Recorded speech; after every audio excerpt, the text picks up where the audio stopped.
Hello বন্ধুরা, আমি আবার একটা নতুন রেসিপি নিয়ে চলে এসেছি। তো তোমরা পুরো ভিডিওটাই দেখবে। তো আমি মুগ ডাল মাছের মাথাতে করব।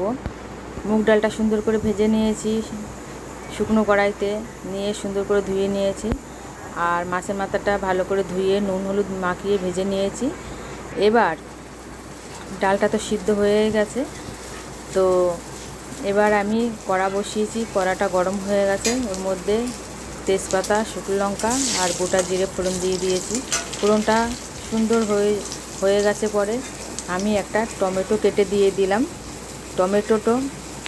একটা টমেটো কেটে দেব। এবার টমেটোর মধ্যে আমি নুন দিয়ে দেবো। তো নুন দিয়ে আমি একটু নাড়াচাড়া করব। টমেটোটা মজার পর্যন্ত আমি নাড়াচাড়া করব। টমেটোটা যেই একটু মজে যাবে তখন আমি এই মাছের মাথায় আদা জিরে লঙ্কা বাটা দেব।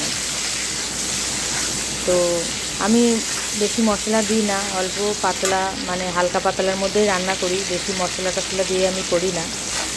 তো আমি এর মধ্যে আদা জিরে লঙ্কা বাটা দিয়ে মশলাটা সুন্দর করে কষাবো। কষানো হয়ে গেলে পরে আমি, অনেকে বলে মাছের মাথা দিয়ে রান্না করলে আঁশটানি গন্ধ বেরায়, অনেক কথাই বলে। তো বন্ধুরা, আমি যেমন করে রান্না করি ধুই, এতে আমি গন্ধ আসার কোনো ব্যাপারই থাকে না। তো আমি এই যে গোটা গোটা কাঁচা লঙ্কা একটু চিড়ে দিলাম। তো মশলাটা সুন্দর করে কষাবো। কষানোর পরে আমি এর মধ্যে মাছের মাথাগুলো আবার আমি দিয়ে দিলাম। এবার মাছের মাথাগুলো আবার একটু নাড়াচাড়া করব মশলাটার সাথে। মাছের মাথার মধ্যে মশলাটাও ঢুকে যাবে, সুন্দর খেতেও ভালো লাগবে। এবার আমি একটু কষিয়ে, যে বেশি কষবো না, মাছেরটা সুন্দর করে লাল করে ভাজা। এবারে আমার সিদ্ধ করা ডালটা আমি দেব। ডালটার মধ্যে একটু নুন হলুদ দিয়ে সিদ্ধ করা আমি ডালটা দিয়ে দেবো। এবার ডালটা দেওয়ার পরে আমি একটু সুন্দর করে ফোটাবো। ফুটে যখন যাবে, দেখবো ডালটা ফুটে গেছে, একবার ফুটে গেছে, আমি একটু নাড়াচাড়া করে দেখবো ফুটে গেছে। তখন আমি এই ডালটার মধ্যে ঘি, গরম মশলা আর স্বাদের জন্য একটু মিষ্টি দেব। তো ঘি, গরম মশলা, স্বাদের জন্য একটু মিষ্টি দিয়ে আমি আবার ডালটা ফুটাবো, কয়েকবার ডালটা ফুটাবো।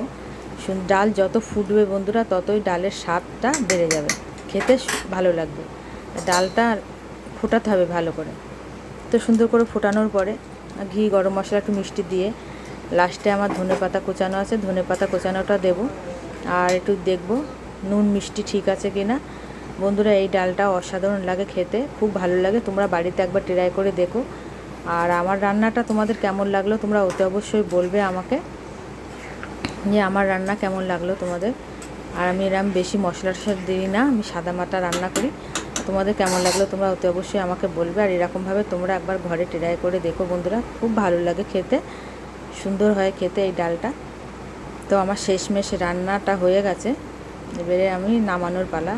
নামিয়ে দিলাম ডালটা। তোমাদের কেমন লাগলো বলবে আমাকে। দেখুন ডালটা হয়ে গেছে, শেষমেশ আমার রান্না হয়ে গেছে ডালটা।